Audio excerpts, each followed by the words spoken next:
Hoy en Draw My Life, la Revolución Francesa.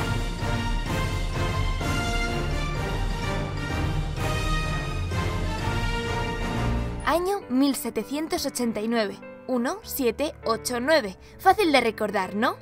En esta fecha se estableció el cambio de la Edad Moderna a la Edad Contemporánea, gracias a la Revolución Francesa. Afirmar que todo empezó con un «si no tienen pan, que coman pasteles», dicho por una princesa, no sería para nada cierto, pero ayudaría a crearnos una imagen de la situación. Antes de empezar, debes saber que la Revolución Francesa fue un fuerte movimiento político y social que tiñó de sangre las calles parisinas a partir de la primavera de 1789. Para entender qué provocó la desaparición del mundo como hasta entonces se conocía, tenemos que introducirnos en ese mundo. La sociedad se estructuraba en una pirámide dividida en 3 estamentos. En la punta estaba la monarquía, quienes mantenían un control total y absoluto sobre la población. De esta hablaremos más adelante. Los reyes de Francia de ese momento eran Luis XVI y María Antonieta, una joven princesa extranjera. Dato: a los franceses no les gustaban los extranjeros. La reina se protegió en los inmensos jardines de Versalles, generando todo tipo de especulaciones. Al mismo tiempo, el rey Luis XVI se había encargado de humanizar su figura y la monarquía ya no era ni omnipotente ni intocable. Se podría decir que sus arcas estaban tan debilitadas como su imagen y no iba a ser difícil quebrar los cimientos de la monarquía. La nobleza y el clero en el segundo estamento tampoco sufrían demasiado. Gozaban de numerosos privilegios, tanto económicos, no pagaban impuestos, como sociales. Sus caprichos eran sostenidos por la base de la sociedad, el pueblo llano, los campesinos y la burguesía, comerciantes y artesanos en su mayoría. La vida de los campesinos estaba llena de desventajas, pagaban altos impuestos, no poseían tierras por lo que parte de lo que cultivaban lo destinaban a sus dueños y dependían de las cosechas. ¿Qué pasa? Que en 1787 el invierno fue muy frío y después llegó una gran sequía. Te puedes imaginar la crisis alimentaria. Hubo una escasez de harina y por lo tanto de pan, el principal alimento de los hogares pobres. Dicha escasez aumentó su precio y las personas que no podían pagarlo, si no morían, pasaban mucha hambre. Las cosechas de 1788 no fueron mejores. Las palabras que definían a este pueblo eran miseria, marginación y determinismo. A la burguesía, comerciantes y artesanos que se encontraban en esta clase baja no le iba mal del todo, poseían cierto patrimonio y conocimientos. El problema es que estaban cansaditos de que la nobleza les ninguneara y por ello se propusieron destruir el antiguo régimen con libros y alguna que otra arma. Sí, con libros. El hambre y la falta de libertades vino acompañada de un movimiento intelectual conocido como la Ilustración. Y es que algunos filósofos y escritores querían arrojar un poco de luz en la oscuridad que inundaba la ciudad más allá de los jardines de la corte. Y esa luz era la razón, en contraposición de la ceguera que producía la religión y el absolutismo. Estas ideas fueron muy importantes para llevar a cabo el cambio. Y tenían como referencia la revolución de las 13 colonias norteamericanas, que dio un empujoncito a la burguesía francesa para tomar las armas. O sea, resumamos. A la monarquía no le quedaba mucho dinero, los nobles y el clero no pagaban impuestos, y el pueblo, empobrecido, sin derechos ni libertades, asumía todos los gastos. Esta situación era insostenible y tenía que explotar de algún modo u otro. De hecho, lo hizo. Como las flores en primavera, el 5 de mayo de 1789. Antes de continuar con el desarrollo de la Revolución Francesa, suscríbete si estos resúmenes te ayudan y activa la campanita del conocimiento. El desarrollo de la Revolución se divide en 3 fases: la etapa monárquica de 1789 a 1792, la etapa republicana de 1792 a 1804 y la etapa imperial de 1804 a 1815. Repite conmigo: monárquica, republicana e imperial. Debido a la crisis económica de la que os he hablado, el rey Luis XVI convocó los Estados Generales, o sea, una asamblea que se reunía únicamente cuando el rey estaba en apuros. En ella, los representantes de los estamentos transmitían sus inquietudes. La principal queja vino de mano del tercer estado, quienes pedían el voto individual en vez del voto por orden. Como era de esperar, la clase alta rechazó esta solicitud. Por lo tanto, el pueblo, más concretamente la burguesía, proclamó el 17 de junio una asamblea nacional. Su lucha acababa de empezar y no iba a parar hasta promulgar una constitución. En respuesta, y algo enfadado, el rey quiso frenar este movimiento y ordenó sitiar París.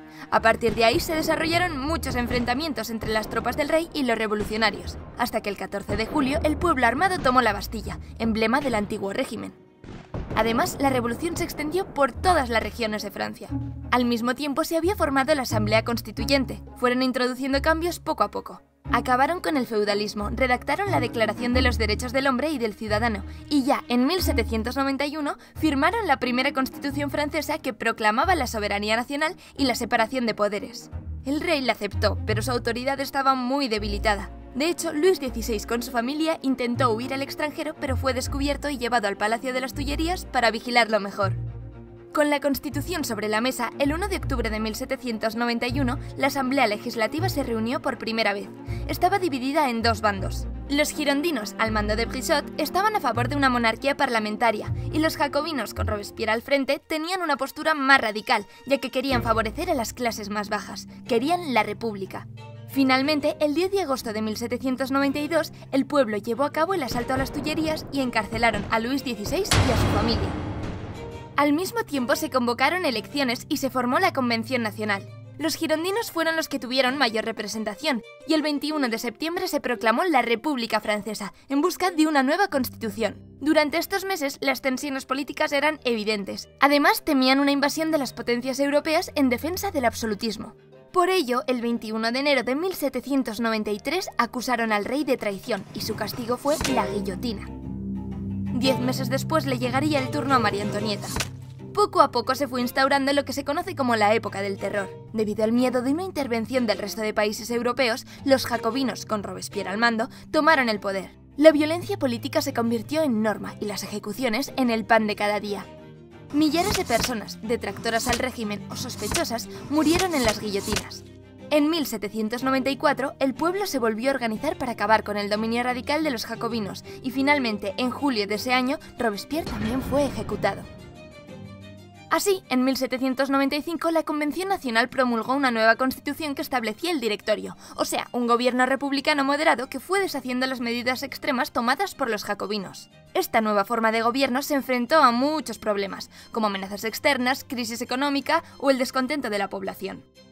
Por ello, el 9 de noviembre de 1799, el famoso Napoleón Bonaparte encabezó un golpe de Estado y formó el Consulado, un régimen totalmente centralizado y autoritario, con 3 cónsules al mando. Esta época amainó la tormenta revolucionaria. De hecho, para algunos esta fecha supone el fin de la revolución, pero nosotros vamos a ir un poco más allá. En 1804, Napoleón fue proclamado emperador de Francia, iniciando la etapa imperial. En ella, a pesar de que el poder del gobierno era absoluto, impulsó la actividad cultural, industrial y comercial. Su objetivo, hacer de Francia la primera nación del mundo. Por esta razón, las acciones militares conocidas como guerras napoleónicas fueron muy importantes. Por ejemplo, la batalla de Trafalgar, la gran batalla de Austerlitz o la batalla de Jena. En 1813, en la batalla de Leipzig, el ejército francés pereció ante las potencias europeas unidas, que ocuparon París. Tras este acontecimiento, Napoleón abdicó y la monarquía volvió con la figura de Luis XVIII. Pero Napoleón no se resignó a esta situación y aprovechó la impopularidad del nuevo rey para volver al poder en marzo de 1815. Estuvo en el gobierno 100 días.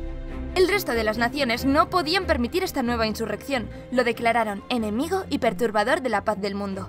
Por ello se enfrentaron ejércitos europeos con el napoleónico en la batalla de Waterloo. Las tropas francesas fueron vencidas y Napoleón fue capturado y llevado prisionero a la isla de Santa Elena, donde murió en 1821. Por lo tanto, se podría decir que la Revolución Francesa finalizó en 1815, habiendo creado un nuevo orden en Occidente. Ten en cuenta que el sistema feudal había desaparecido, con los privilegios del clero y la nobleza. Los estamentos no eran fijos, sino clases sociales menos diferenciadas. La burguesía por fin campaba a sus anchas.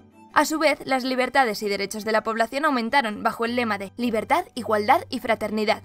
Aunque obviamente, a pesar de esta nueva apariencia, los más desfavorecidos continuaron siendo esclavos de su situación. Los deseos de democracia salpicaron al resto de Europa y traspasaron el Atlántico llegando a las colonias americanas. Estas comenzaron su propia revolución. Renació la República como un nuevo sistema de gobierno y las diversas naciones europeas abrieron sus puertas a una constitución. Aunque aún quedaban muchos cambios sociales por hacer, los pilares del antiguo régimen se habían derrumbado y la razón se abría paso entre la incultura. Y ya sabes lo que dicen, el conocimiento es poder. Así que se podría decir que después de ver este vídeo eres un poquito más poderoso. Dale un super like si te ha gustado, déjanos en los comentarios de qué otro tema te gustaría aprender y suscríbete. ¡Hasta el próximo vídeo!